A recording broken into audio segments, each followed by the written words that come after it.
I remember the exact moment everything changed. It was the day the phone call came in from the bank. They'd finally pulled the plug. The business I'd spent years building, the one that was supposed to carry us, give us the life we dreamed of, was officially bankrupt. I'd seen it coming, but even then, hearing those words made my stomach drop into my shoes. My mind raced through the years of work, every sleepless night, every sacrifice, and I couldn't help but feel like it was all slipping through my fingers. But the worst part wasn't the business. It wasn't the money or the debts I would spend the next few years digging myself out of. It was her, my wife, Emma, the woman I'd loved for 8 years, the one who stood by me through thick and thin. Or so I thought. She didn't even seem to notice how bad things were getting. I tried to talk to her, tried to include her in the decisions. I wanted to reassure her that we'd figure it out. But she'd just nod, her eyes glued to her phone, a distant look on her face. It wasn't like the old days when we'd sit up late talking about our dreams for the future, making plans together. Now, she was always preoccupied, distracted, like she was already somewhere else. I tried to ignore it. Maybe it was just the stress of everything collapsing. Maybe she was just as worried as I was, but didn't know how to show it. But deep down, I knew something was wrong. And then came the day she left. It was a Thursday. I came home late after meeting with the accountant, hoping to tell her the numbers weren't as bad as I feared. Maybe we could still save something. But when I walked through the door, there was no sign of her.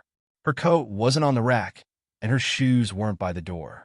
I found a note on the kitchen table, folded neatly, like she'd been planning this for a while. I need some space. I'll be back tomorrow. Don't wait up. I stared at the note for a long time, a hollow feeling in my chest. Space. That was the word she'd used. But we never needed space before. We'd always faced things together. So why now? Why when everything was falling apart? I tried calling her a few times, but her phone went straight to voicemail. She didn't reply to my texts. I spent the rest of the night pacing, wondering if I'd somehow pushed her away. But that night, I didn't sleep. The next day, when she returned, she acted as if nothing had happened. Like everything was fine. She'd gone out to clear her head, but she didn't tell me where she went. She didn't even seem apologetic. I wanted to ask her what was going on, but I didn't.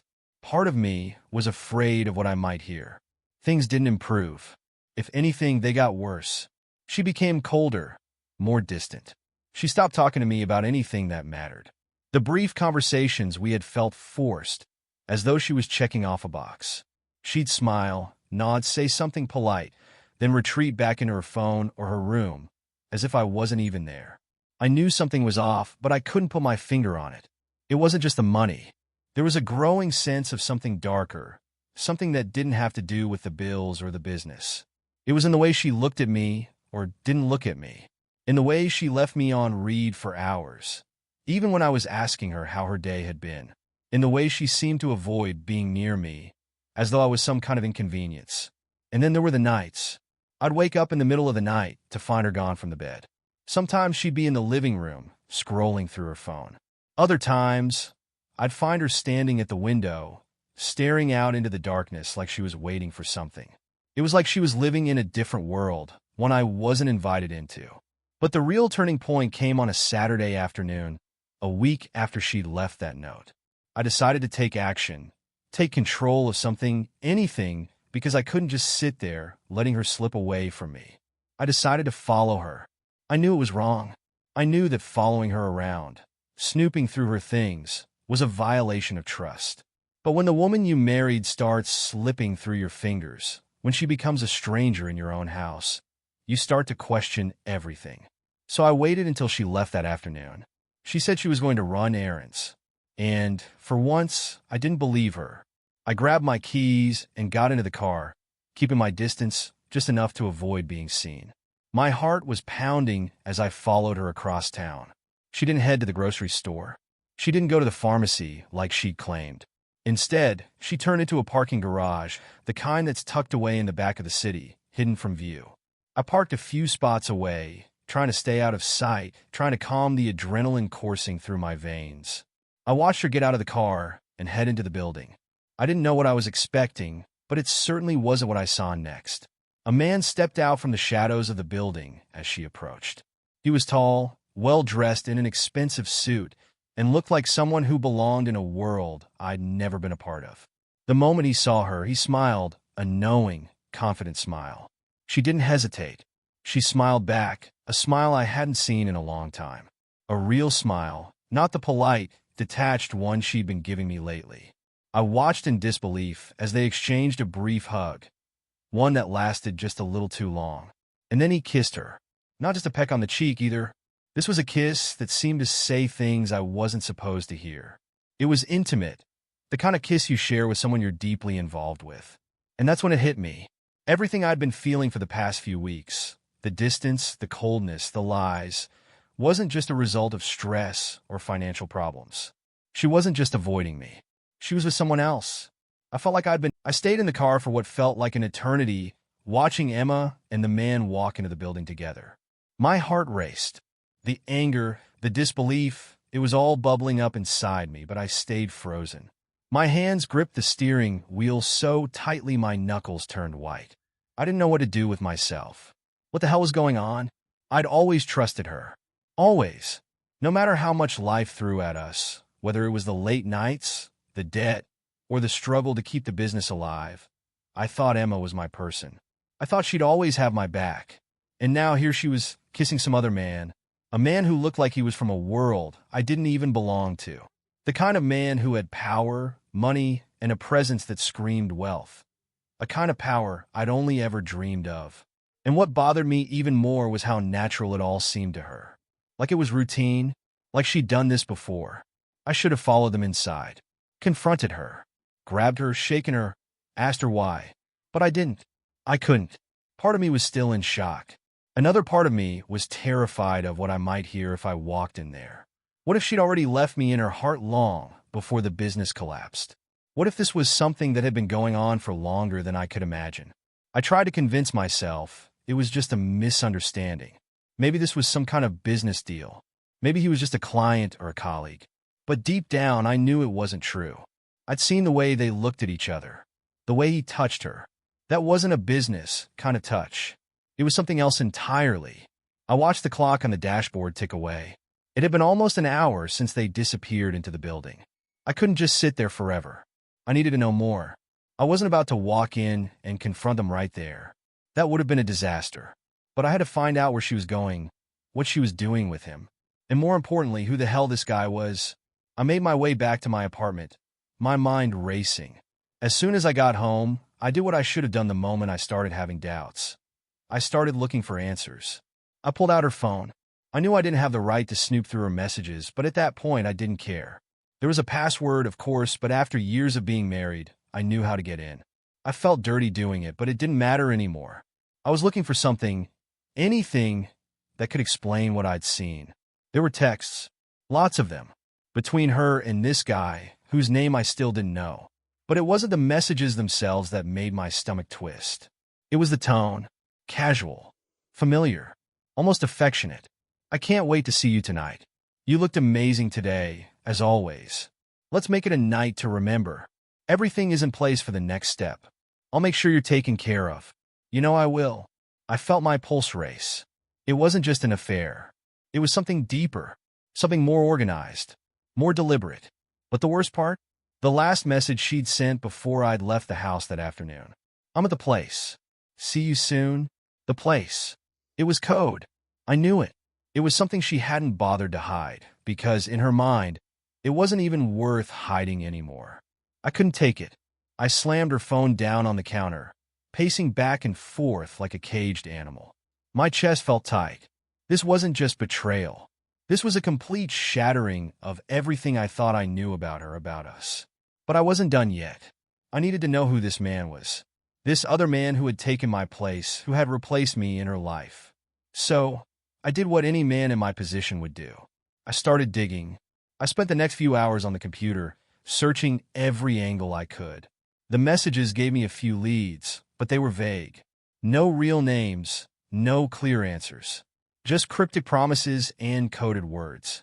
It was like trying to solve a puzzle with half the pieces missing. But I couldn't stop myself. Finally, I found something. A name. Nikolai Petrov. I didn't recognize it at first. But when I Googled it, the world opened up in front of me.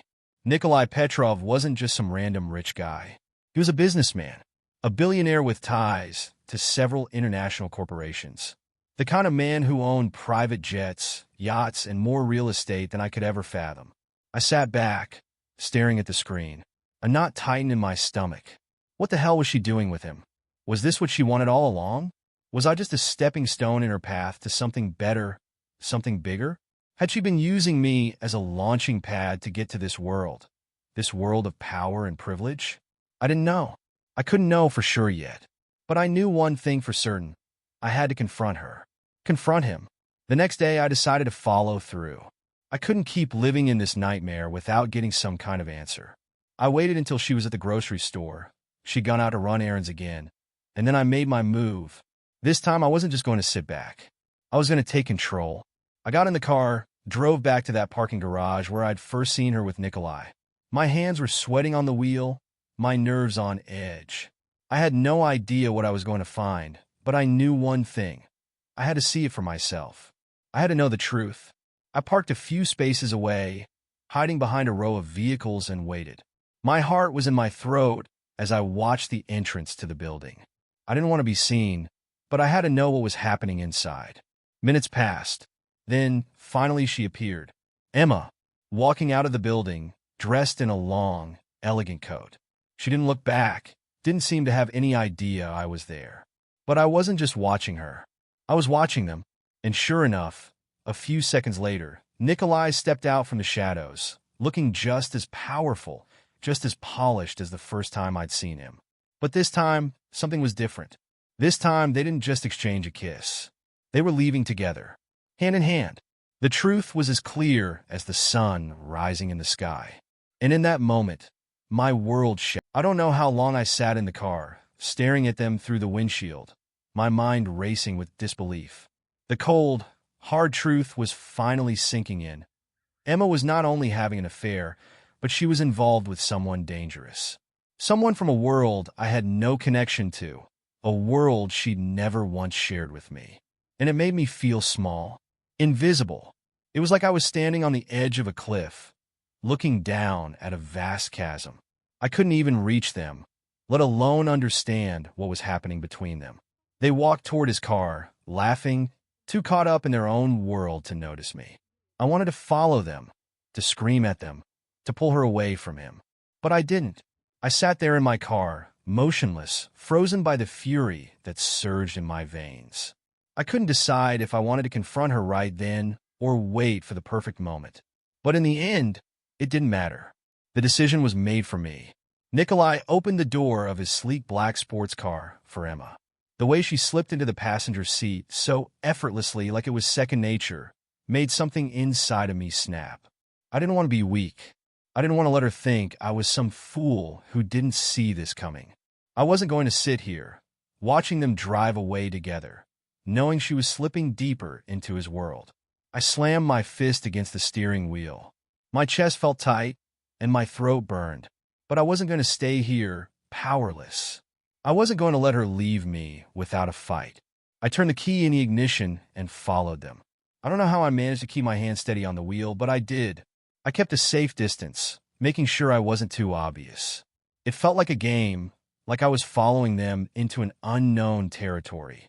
Emma and this man had their own secret world, and I was on the outside, watching through a window, wondering if I was even worthy of the life I thought I had. They drove through the city, heading toward the upscale neighborhood near the river, a place I knew well but not in this context. This wasn't a neighborhood for people like me. It was the kind of place where the wealthy came to flaunt their success, to display their power. And here I was, trailing behind them like a ghost, watching as they drove through the gates of a private mansion. I parked a few blocks away, my heart racing. I could feel the cold sweat forming on my palms. I had to know.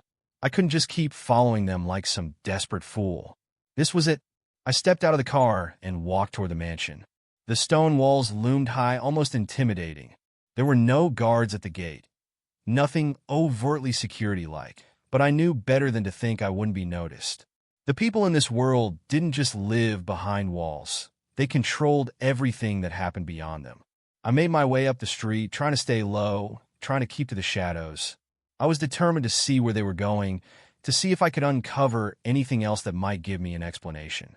As I reached the front of the mansion, I paused. The sound of voices floated from the open door.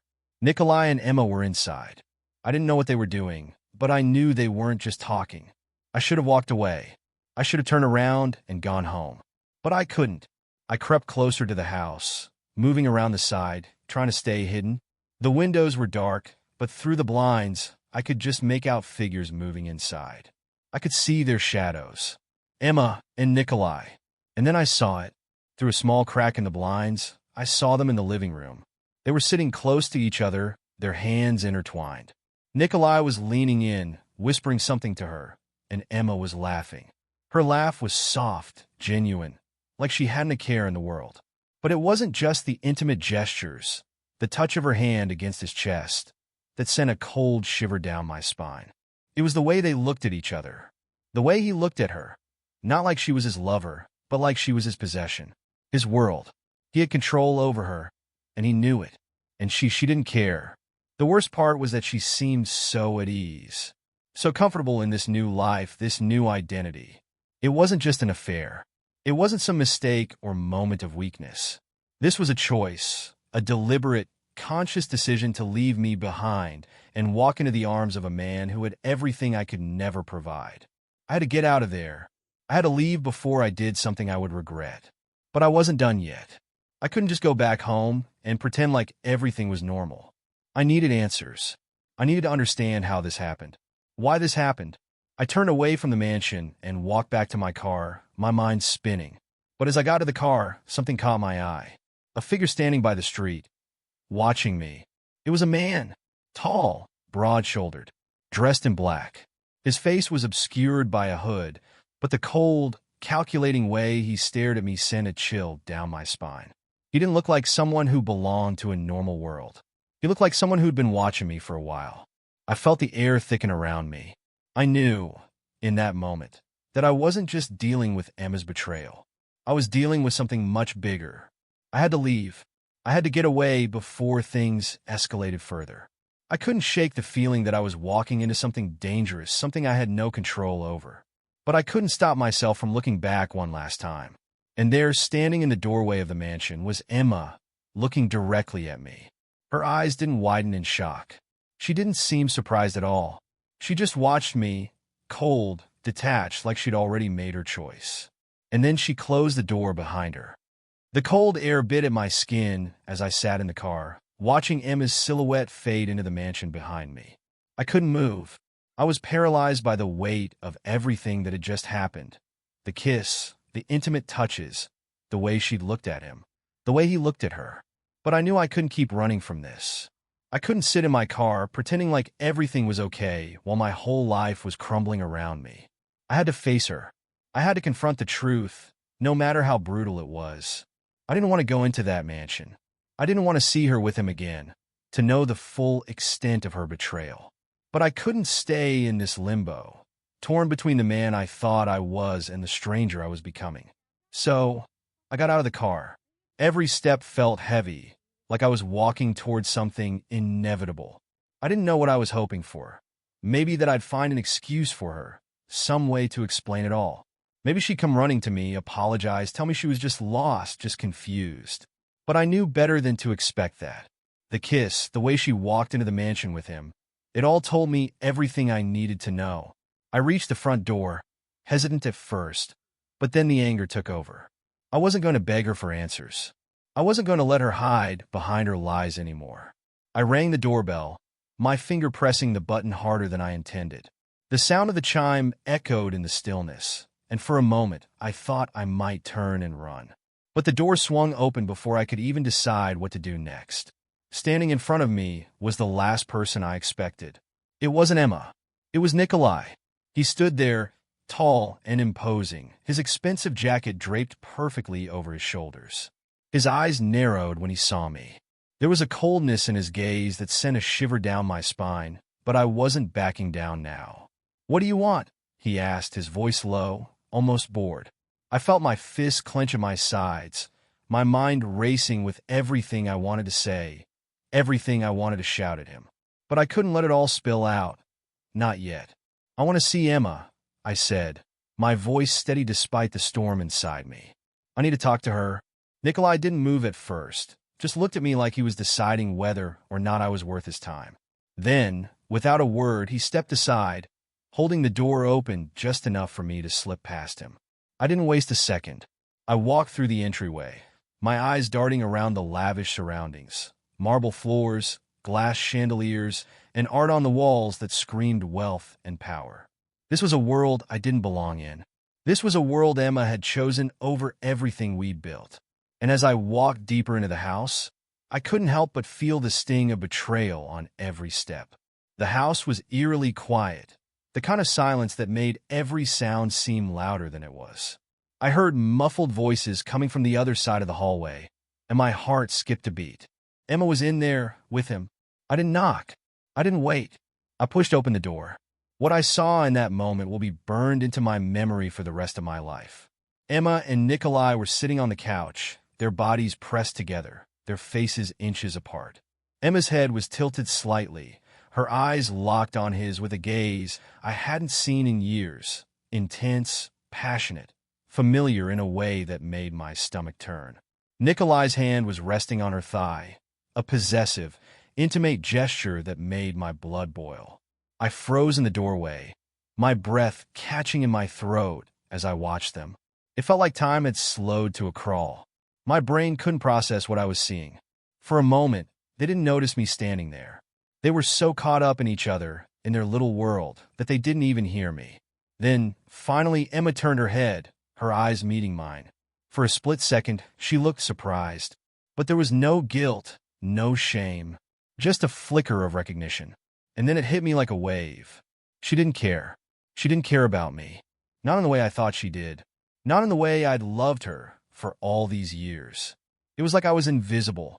My heart was hammering in my chest, but I wasn't going to let it control me anymore. I stepped into the room, the door slamming behind me. You? I started, my voice raw. What the hell is this, Emma? How long has this been going on?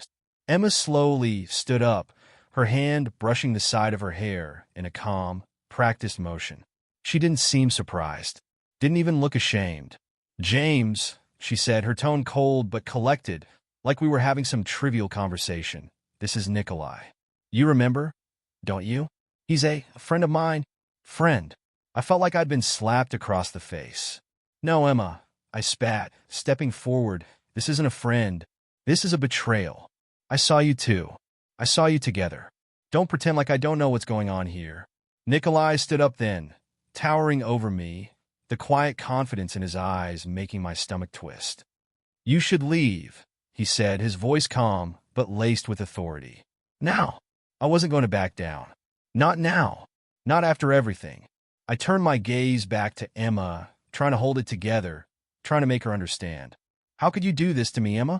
After everything we've been through? She didn't flinch. Instead, she let out a sigh, almost as if she were bored with the whole situation. James, this isn't your fight anymore. The words hit me like a ton of bricks. Not your fight anymore. That was it.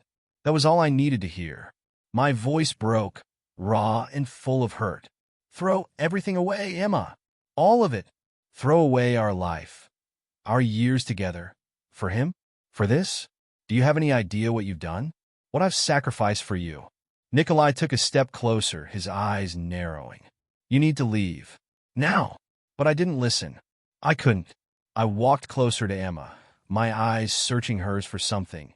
Anything that resembled the woman I thought I knew. But there was nothing. She was gone. This was who she had become. And it wasn't the woman I married. I turned on my heel, storming out of the room. My heart was breaking, but I didn't care anymore. There was nothing left for me here. But as I reached the door, Emma called after me, her voice cold and distant. You'll get over it, James. You always do. And then the door slammed shut behind me. I don't remember how I got back to the car. One moment, I was standing in front of Emma's mansion, feeling like the ground had been ripped from beneath me. And the next, I was behind the wheel, the engine running, but my hands gripping the steering wheel so tight that my knuckles were white. I should have been crying. I should have been angry. But all I felt was numb, cold, detached. The world outside the car blurred as I sped through the streets, my mind reeling with images of Emma and Nikolai. The way they looked at each other, the way she so effortlessly discarded the life we built together. It had been coming for a long time, hadn't it? The distance, the late nights, the hollow conversations. She'd been slipping away for months, maybe even years, and I was too blind to see it. How could I have been so stupid? I didn't want to go home, but I didn't know where else to go. The apartment we shared was the last piece of the life I thought I knew. The last place I thought I could hold on to the remnants of who we were. But when I walked in, I knew the truth had already set in. It wasn't just her absence that hit me first. It was the emptiness that she'd left behind. The house felt like a shell. The warmth that used to fill these rooms was gone, replaced by a coldness that made me feel like a stranger in my own home. The pictures on the walls, the little mementos we had from our travels, all of it was tainted now. It was a reminder of the woman who had walked away without a second thought, without even a single shred of guilt. I sank down onto the couch, staring at the empty space beside me. I couldn't even bring myself to sleep in the bed we shared. I couldn't face it, not yet. Not with the memory of her, of them, still fresh in my mind. I reached for my phone, my fingers trembling as I unlocked it. I wanted to call someone, anyone, but I didn't know who. There were no friends to reach out to. There was no one left to talk to. Not after everything that had happened. Instead, I went to the one place where I knew I could find some kind of distraction. The bank account. My bank account. The one Emma and I had shared for years. The one I thought was still ours. The one I thought I could rely on when everything else fell apart. I opened the app, my fingers hovering over the screen as I entered the password. I stared at the balance for a long time, my stomach sinking with each second that passed. It was empty. Not just empty, drained. Every penny we'd saved over the years was gone. All of it. She took everything. My heart pounded in my chest as the reality of it hit me. The money wasn't just a bank balance. It was the security we had, the future we were supposed to build together. It was the last thread tying me to the woman I thought I knew. And now that was gone too. How could she do this? My breath came in shallow gasps as the anger began to rise again. How long had she been planning this? How long had she been with him? Letting him take from me what I'd worked my whole life to build. How many times had she lied to my face, pretending everything was fine, all while plotting her escape with a man who could give her everything I never could? I tossed the phone onto the couch, my hands shaking as I stood up and paced the room. The walls seemed to close in on me. I needed answers. I needed to confront her again. I couldn't just let her take everything and walk away like this. There had to be something I could do to make her see what she was destroying. But then it hit me. It wasn't just Emma I needed to confront. It was Nikolai. This man, this stranger, had waltzed into my life and taken my wife. He'd taken my money. He'd taken my future. And he wasn't going to get away with it. I grabbed my jacket and stormed out of the apartment, my mind set on one thing: finding Nikolai. I didn't know where to look, but I had to find him. I had to know who this man was and what kind of power he had over Emma. I had to understand why she had chosen him over me. As I walked to my car, the night air felt oppressive, like the city itself was pressing down on me. I didn't know what I was going to do when I found him, but the rage inside me was like a fire that couldn't be put out. I had to find him, and when I did, I would make him answer for what he'd done. I drove through the night, barely aware of the streets I passed, my mind consumed by the single thought: find Nikolai. There was no plan, no clear strategy in my head. I didn't know if I was going to confront him with my fists, with words, or if I was just going to stand there and demand answers. But I had to do something. I couldn't just let Emma slip away into his world without a fight. I didn't know much about him, only that he was rich, powerful, and had a dangerous edge to him. But I had one lead: his company. I remembered Emma mentioning it once in passing, how he was involved in some international business dealings. The kind of business that didn't show up in a Google search, but the kind that made the people in it untouchable. The address I found led me to a sleek, modern building in the heart of the city, a glass tower that seemed to reflect the world back at you, like it was something separate, untouchable. It was late, but I could see the lights still on. Some late-night deal, some board meeting, or maybe just a few people who never went home. I had no way of knowing. I parked a few blocks away and made my way on foot. My steps were deliberate, though my mind was a mess, each step growing heavier as the adrenaline coursed through me. As I neared the entrance, I saw two security guards standing outside chatting. I tried to steady my breathing and thought of the one way I could get inside. Through the back. I slipped around the building, staying close to the shadows until I found the service entrance. The door was locked, but the small window beside it wasn't. I peered inside, my heart pounding. The hallway was empty, quiet. I could see the reception desk at the end of the corridor. With a quick breath, I slipped through the door and into the building. It didn't take long to find the elevator, and I hit the button for the top floor. The elevator hummed softly as it ascended, and I could feel the sweat on my palms, my stomach tied in knots. I could hear my heart in my ears, louder than the soft hum of the machine. The elevator door slid open, and the first thing I noticed was the silence. The vast floor stretched before me, dimly lit by sleek, ambient lighting. Glass walls framed the view of the city below, but it wasn't the view that caught my attention. It was the voices, faint, coming from the far side of the room. I walked quietly, keeping to the shadows, until I saw him. Nikolai. He was standing near the window, talking to a tall man in a sharp suit. They both had the air of people who weren't just wealthy, they were untouchable. Powerful. Men who could erase anyone who got in their way without a second thought. And there standing next to him was Emma. I froze in place, my breath catching in my throat. She was smiling, laughing at something one of the men said. It was the kind of smile I hadn't seen on her face in a long time. It wasn't the smile I remembered, the one that used to light up a room when she looked at me. This one was different. It was the kind of smile that spoke of secrets, of things I didn't understand. I wanted to shout, to run over there and pull her away from him, to demand to know how she could stand there so comfortable, so at home in this world. But I didn't move. I couldn't. I watched as Nikolai turned toward Emma, his hand resting on the small of her back. The way he touched her was possessive, casual, like she belonged to him now. And in that moment, it hit me harder than I could have ever expected. She wasn't coming back to me. This wasn't some mistake, some fleeting affair. This was a new life for her, a life I couldn't give her, a life with people who lived in a world I could never understand. It wasn't just about the money. It wasn't about the betrayal anymore.